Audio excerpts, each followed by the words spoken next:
नमस्कार दोस्तों, संस्कृत शिक्षण में आप सभी का स्वागत है। संस्कृत शिक्षण में आज हम पढ़ने जा रहे हैं अभिज्ञान शाकुंतलम का कथासार। अभिज्ञान शाकुंतलम एक सर्वोत्कृष्ट नाटक है और इसके रचयिता जो हैं वो कालिदास है। कालिदास द्वारा ये रचित अभिज्ञान शाकुंतलम नाटक है, ये विश्व के सर्वोत्कृष्ट साहित्यों में विशिष्ट स्थान रखती है। इसमें 7 अंक हैं। चतुर्थ अंक जो है वो महत्वपूर्ण है।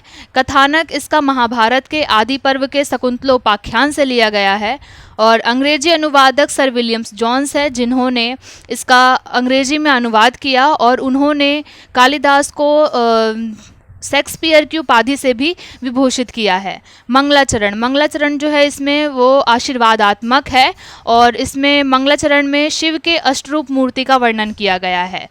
प्रथम अंक जो है उसमें दुष्यंत का आश्रम में प्रवेश होता है। दुष्यंत जो है वो मृग का पीछा करते हुए मृग का शिकार करते हुए आश्रम के समीप आ जाता है।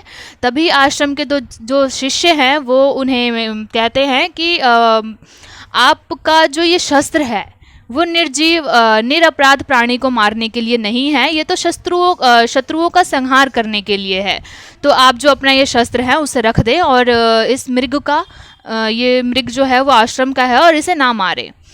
आश्रम में शकुंतला व सखियाँ, जो आश्रम है वहाँ पर शकुंतला जो है वो अपनी सखियों के साथ पेड़ों को पानी देती रहती हैं।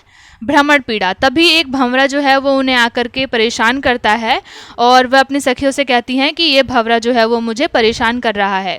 तो उनकी जो सखियां हैं वो उनसे कहती हैं कि अब इस भ्रमर से तो तुझे यहाँ के राजा ही बचाएंगे, अर्थात राजा दुष्यंत जो हैं वो ही तुझे इस पीड़ा से बचाएंगे। दुष्यंत या शकुंतला का प्रथम मिलन।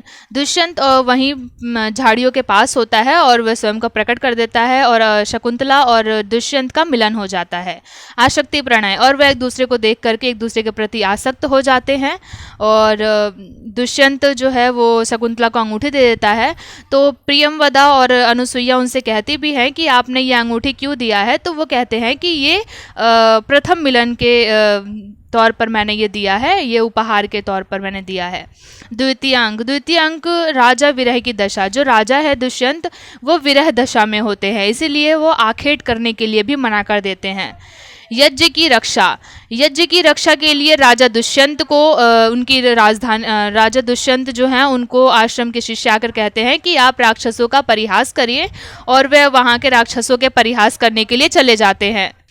माता व्रत उद्यापन, माता व्रत जो दुष्यंत की माता है उनके व्रत का उद्यापन का सूचना आती है उन्हें हस्तिनापुर से। तो वे जो है वो वहाँ पर जो उनका विदूषक है वो उसे भेज देते हैं कि तुम मेरे मित्र हो और मेरी माता तुम्हारी माता के समान है, तुम मेरे माता के पुत्र के समान हो, तो अगर मैं नहीं जा पाता तो तुम मेरी माता का जो है व्रत जो है उसके उद्यापन में चले जाओ। तो वह उसे भेज देते हैं। जो विदूषक है उसका नाम माधव्य है, ये याद रखिएगा, ये इंपॉर्टेंट क्वेश्चन है, पूछ ले जाता है। तृतीय अंक में शकुंतला का शीतोपचार होता है। जो शकुंतला है वो विरह में होती है और जो सखियां हैं वो समझ नहीं पाती है कि शकुंतला को क्या हुआ है, तो वे उसका शीतोपचार करती हैं मालिनी नदी के तट पर वेतसलता मंडल के नीचे, वेतसलता मंडल के पास।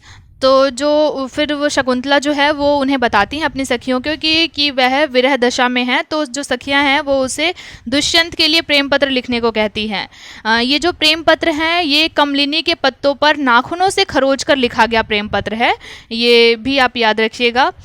गंधर्व विवाह एवं प्रेम क्रीड़ाएं, जो राजा दुष्यंत और शकुंतला है वह दोनों गंधर्व विवाह कर लेते हैं और प्रेम क्रीड़ाएं होती हैं। और जो राजा दुष्यंत हैं वो मालिनी नदी के तट पर ही शकुंतला के साथ निवास करते हैं। आकाशवाणी के माध्यम से जो है वो दुष्यंत को सूचना मिलती है कि उन्हें अपने राज्य जाना है, वहाँ पर राक्षसों का परिहास करना है, उन्हें उनके राक्षसों का वध करना है, तो वे वहाँ के लिए प्रस्थान करते हैं। चतुर्थ अंक दुर्वासा श्राप। जो शकुंतला हैं वो राजा दुष्यंत जब चले जाते हैं, तृतीय अंक में जो हमने पढ़ा कि चले जाते हैं, तो जब वो चले जाते हैं तो शकुंतला जो है वो उनके चिंतन में मग्न होती है कि और चिंतन में मग्न रहती है और उन्हीं के बारे में सोचती रहती है। तभी वहाँ पर दुर्वासा ऋषि आते हैं और वह उसे आवाज़ देते हैं, किंतु वह अपने चिंतन में अत्यंत मग्न रहती है और उनकी कोई भी बात वह नहीं सुनती। तभी ऋषि दुर्वासा जो हैं वो उसे श्राप देते हैं कि जिसके चिंतन में तू मग्न होकर मुझ आए हुए आतिथ्य का सत्कार नहीं कर रही है, वह तुझे उसी प्रकार भूल जाएगा जिस प्रकार कोई उन्मत्त व्यक्ति अपने किए गए कृत को भूल जाता है। अभिज्ञान की संतुष्टि। और जो प्रियमवदा है वो आकर के दुर्वासा का सत्कार करती है और उन्हें कहती है कि आपने जो ये श्राप दिया है उसे आप वापस ले लीजिए। जो तब दुर्वासा ऋषि जो हैं वो कहते हैं कि ये जो मैंने श्राप दिया है उसे मैं वापस तो नहीं ले सकता, लेकिन अभिज्ञान की कोई वस्तु दिखाने पर यह श्राप जो है उसका अंत हो जाएगा। तो अभिज्ञान की संतुष्टि हो जाती है, जो प्रियमवदा है वो संतुष्ट हो जाती है और वह यह बात जो है वो शकुंतला को नहीं बताती है। कण्व का लौटना एवं शकुंतला की विदाई। कण्व ऋषि जो है वो सोम तीर्थ पर गए हुए होते हैं, शकुंतला के कुंडली में कोई दोष होता है उसी के निवारण के लिए। तो जब वे वहाँ से लौटते हैं तो उन्हें शकुंतला और दुष्यंत के प्रेम गंधर्व विवाह की जो सूचना है वो मिल जाती है और आकाशवाणी के द्वारा उन्हें यह भी बता दिया जाता है कि जो शकुंतला है वो गर्भवती है। उसके लिए उक्त श्लोक कहा गया है, आवेहि तन्यो ब्रह्मा अग्निगर्भः शमीमिव, अर्थात आवेहि समझो, तन्यो अपनी पुत्री को, ब्रह्मा अग्निगर्भः ब्रह्म अग्नि जिसके गर्भ में है, शमीमिव शमी वृक्ष के समान, समी ब्रह्म अग्नि जिसके गर्भ में है, ऐसे समी वृक्ष के समान अपनी पुत्री को समझो। यह इसका अनुवाद है। इस के श्लोक के माध्यम से जो है उन्हें यह बता दिया जाता है कि जो उनकी पुत्री है वो गर्भवती है। कण्व ऋषि इस विवाह को स्वीकार कर लेते हैं और शकुंतला की विदाई के लिए कहते हैं। शकुंतला की जो विदाई है उसमें जो वो प्राकृतिक कन्या होती है और जो पेड़ पौधे हैं सभी वह उसके जाने से बहुत ही दुखित होते हैं। पेड़ उसे जो है वो रेशमी वस्त्र आदि देते हैं और फिर जो है उनकी विदाई के टाइम पे गौतमी व सारंगरग सारद्वत सहित शकुंतला गमन। शकुंतला जो है वो गौतमी व सारंगरव सारद्वत सहित अपने ससुराल जो है वो प्रस्थान करती हैं।